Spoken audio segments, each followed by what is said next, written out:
ഇടുക്കി ചിന്നക്കനാലിലെ ചക്കക്കൊമ്പൻ കാട്ടാന മതപ്പാടിൽ ജനങ്ങൾക്ക് ജാഗ്രതാ നിർദ്ദേശം നൽകി വനംവകുപ്പ്.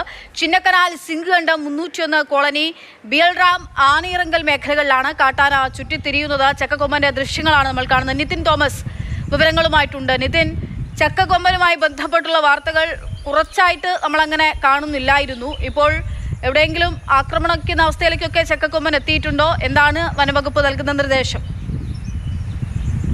നിലവിൽ ആക്രമണ രീതിയിലേക്ക് ആന മാറിയിട്ടില്ല. കാട്ടാന കൂട്ടത്തോടൊപ്പം തന്നെയാണ് കാട്ടുകൊമ്പന്റെ സഞ്ചാരം.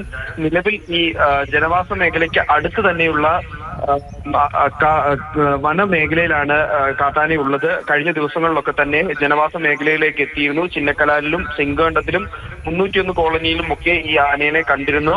നിലവിൽ എന്തായാലും ഈ ആനയ്ക്ക് ഇപ്പോൾ കാട്ടാന കൊമ്പന് മതപ്പാടാണ് എന്നാണ് നമുക്ക് മനസ്സിലാക്കാൻ സാധിക്കുന്നത്. ഈ കാട്ടാന നാട്ടിലേക്ക് ഇറങ്ങുകയാണെങ്കിൽ അല്ലെങ്കിൽ ജനവാസ മേഖലയിലേക്ക് ഇറങ്ങുകയാണെങ്കിൽ ഒക്കെ തന്നെ ജനങ്ങളെ പെട്ടെന്ന്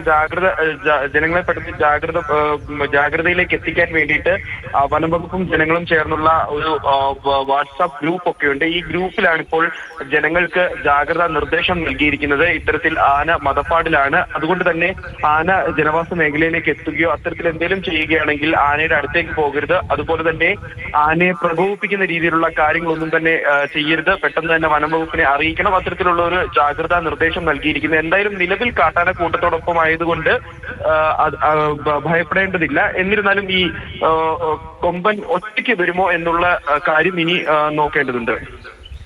ശരി, ഇടുക്കിക്കാർക്കാണ് ഇപ്പോൾ നിർദ്ദേശം. അതായത് ചിന്നക്കനാൽ സിംഗ്കണ്ടം 301 കോളനി ബിയൽറാം ആനയിറങ്കൽ മേഖലകളിലായിട്ടാണ് ചക്കക്കൊമ്പൻ ഈ കാട്ടാന കൂട്ടത്തിനോടൊപ്പം ചുറ്റിത്തിരിയുന്നത്. അത് ജാഗ്രത പാലിക്കണം. മതപ്പാടിലാണ് ആന എന്നുള്ളതാണ് വനംവകുപ്പ് നൽകുന്ന നിർദ്ദേശം.